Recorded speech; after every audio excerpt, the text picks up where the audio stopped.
A paz de nosso Senhor Jesus Cristo seja com todos os nossos irmãos em Cristo. Irmãos, agora vamos fazer a segunda parte, do tópico 11,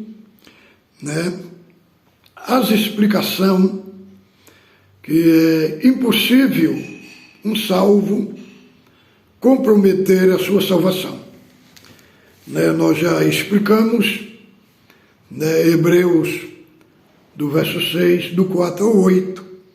Agora estamos entrando na segunda parte, Hebreus capítulo 6, do verso 9 ao 12, que diz assim: as coisas melhores pertencentes à salvação. Quanto a vós, outros, todavia, ó amados, estamos persuadidos das coisas que são melhores e pertencentes à salvação, ainda que falamos desta maneira, porque Deus não é injusto para se ter esquecido do vosso trabalho e do amor que evidenciaste para com seu nome, pois serviste ainda e servis ao santo. Desejamos, porém, continue cada um de vós mostrando até o fim a mesma diligência para a plena certeza da esperança, para que não vos torneis indolentes, mas imitadores daqueles que pela fé e pela longanimidade herdam as promessas. Então, quando o escritor anônimo aos Hebreus vai falar do segundo grupo, dos salvos, irmãos, ele enfatiza os amados, aí ele vai falar da fé genuína, da fé orgânica, por isso que ele introduz a expressão os amados, se referindo aos que verdadeiramente foi salvos, exortando eles a permanecer até o fim. Agora, aquele primeiro grupo que vem, Hebreus, do capítulo 6, do verso 4 ao 8, foi um grupo que teve experiência com Cristo, provou sinais e milagres, mas não vemos nesse primeiro grupo, os elementos essenciais da salvação, que é uma fé genuína, que é uma fé orgânica. Só vemos o elemento da fé orgânica nos salvos, lá no capítulo 6, do verso 9 ao 12. E tem outro texto também, no capítulo 10, do verso 26 ao 31, que aborda também um grupo também,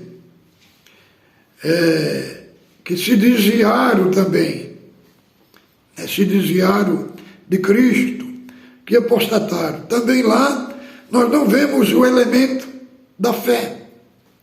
Nós só vemos o elemento da fé no capítulo 10, do verso 32 em diante, que aí vai ter uma exortação para os que verdadeiramente foram salvos. Irmão, a minha abordagem é só essa, trazer uma explicação. Não é para trazer uma distração e nem confusão, mas trazer também uma abordagem. E sobre o que foi explicado também no tópico 11, sobre os dons espirituais, vale salientar que os dons espirituais são para serviço no corpo de Cristo. Nós encontramos esta parte em 12 de Romanos, em 12 de Coríntios, 14 também, e 4 de Efésios. Fala sobre os dons espirituais. Agora, quando lemos Gálatas, capítulo 5, verso 22 ao 19, do verso 19 ao 22, nós vamos abordando o fruto do Espírito. Qual é a diferença entre os dons e o fruto do Espírito? Os dons, eles são dados de Deus para nós. Os frutos do Espírito é de nós para Deus. Os dons descem sobre nós.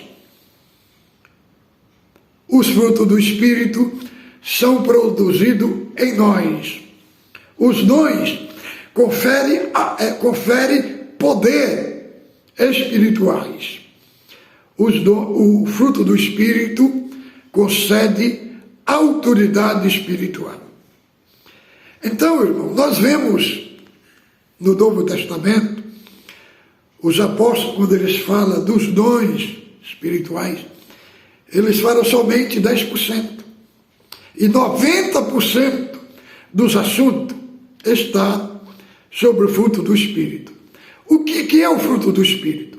O fruto do Espírito, irmão, é o caráter de Cristo. São as características de um salvo. Por isso que o Senhor falou, muitos naqueles dias vão chegar perante o Senhor, vão dizer, Senhor, não expulsamos em teu nome, não fizemos milagre, maravilha. O Senhor vai dizer, em verdade vos não conheço, vós que praticais a iniquidade. Quer dizer, tinham dons poderosos, mas não tinham intimidade com Cristo. Então, irmão, os dons são necessários na igreja. Os dons são necessários no corpo de Cristo. Mas os frutos do Espírito são mais necessários, porque os frutos do Espírito é indício, é a identidade, é a identificação de que alguém foi salvo. Foi salvo, porque a hora que é reproduzida em nós a natureza divina, é produzido em nós o fruto do Espírito. Então a gente vê muito na igreja, falando sobre os dons, sobre manifestações de dons, é muito bonito. Mas os frutos do Espírito, é deles que está comprovado que alguém foi salvo.